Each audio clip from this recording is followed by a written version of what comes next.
The rain poured mercilessly over the dimly lit gas station at the edge of town.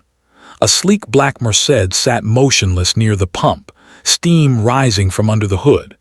Inside, Emily Hartford, daughter of billionaire real estate tycoon Charles Hartford, sat gripping her phone. No signal, no driver, no way to call for help. Her weekend getaway had turned into a nightmare. Perfect, she muttered, frustrated. She wasn't used to being stranded. Everything in her life had always been handled by assistants, chauffeurs, or credit cards. Just then, a flicker of light appeared through the rain. A young man in grease-stained overalls jogged toward her, holding a small toolbox. His name patch read Jake. "You all right, ma'am?" he asked, his voice gentle but steady. Emily glanced at him, clearly a mechanic, probably local, with mud on his boots and oil streaks across his hands. "My car broke down. I just need to call someone," she said curtly, brushing rain off her designer coat. Jake nodded. "No signal out here, but I can take a look if you don't mind." Emily hesitated. "This car's worth more than your shop," she snapped without thinking. The words hung in the air like smoke. Jake's smile faltered for a moment, but then he said quietly, "A broken car doesn't care how much it's worth, ma'am. It just needs a little fixing like everything else." Something in his tone made Emily pause. He popped the hood and started working, his hands steady and sure. The rain kept falling, soaking them both. After a few minutes, she noticed him shiver slightly. His jacket was torn and his boots were worn thin. "Why are you helping me in this weather?" she asked. Jake just smiled. "My mom used to say kindness is like a wrench, fixes more than you think." Emily fell silent. 10 minutes later, the engine roared back to life. She stared in disbelief. "You actually did it." Jake wiped his hands on a rag. "Just a loose belt and a bad hose. You're good to go." Emily reached into her purse and pulled out a thick wad of cash. "Take this. It's the least I can do." Jake shook his head. "No need, just pay it forward. Someone helped me once when I had nothing." Her jaw tightened. "Please, I insist." He smiled sadly. "Money doesn't fix everything, ma'am. Sometimes it just makes you forget what does." Then he turned and started walking back toward the small shed across the road. Something tugged at Emily's heart. She got out of the car and followed him. The shed was barely holding together, roof leaking, walls thin. Inside, a small cot sat beside a heater and a pile of auto parts. On a shelf, she noticed a framed photo of a woman and a little boy, both smiling, both gone. "That your family?" she asked softly. Jake nodded. "My mom. She passed a few years ago. I've been trying to keep her shop running ever since." Emily swallowed hard. "She must have been proud of you." "She was," Jake said, smiling faintly. "She always said if you've got two hands, you've got a way to help someone."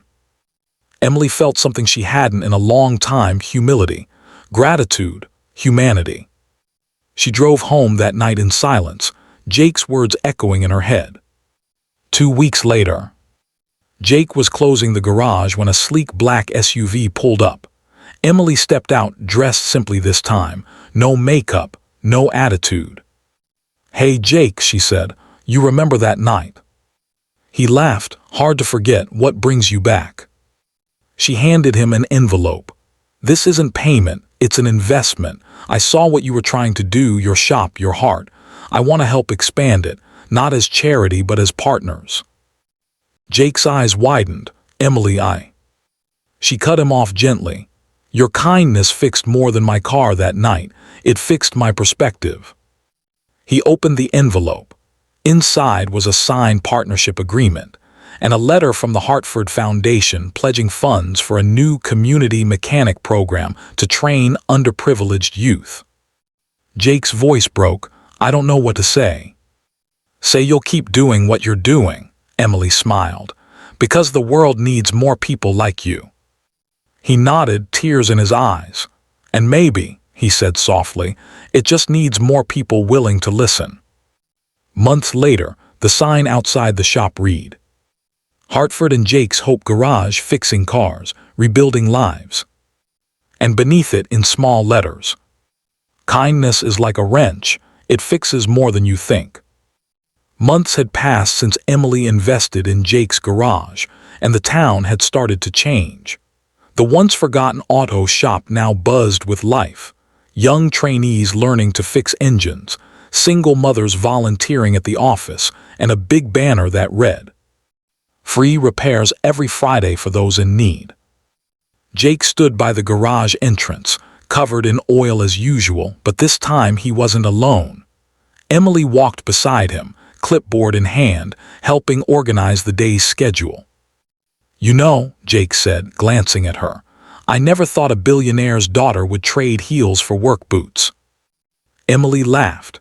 "I never thought a small-town mechanic would teach me more about life than all my business professors combined." He smiled quietly. There was something about her now different from the cold, guarded woman he met that rainy night. She had warmth in her eyes, sincerity in her voice. One afternoon, a young boy came running into the shop, clutching a broken bicycle.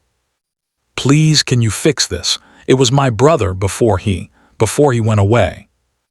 Jake knelt down, looking at the bent wheel and rusted chain. "We'll fix it together," he said gently. Emily watched, eyes softening. It reminded her of Jake's story, the framed photo of his late mother. When the boy rode the fixed bicycle out of the garage, smiling wider than the sun, Emily turned to Jake. "Do you ever think your mom sees what you're doing?" Jake wiped his hands and looked at the sky. "Every day, I feel her here in every kindness that comes through this place." That night, Emily drove home through the same road where they had first met. The gas station light flickered in the distance, a haunting reminder of who she used to be. She pulled over, sitting quietly for a moment.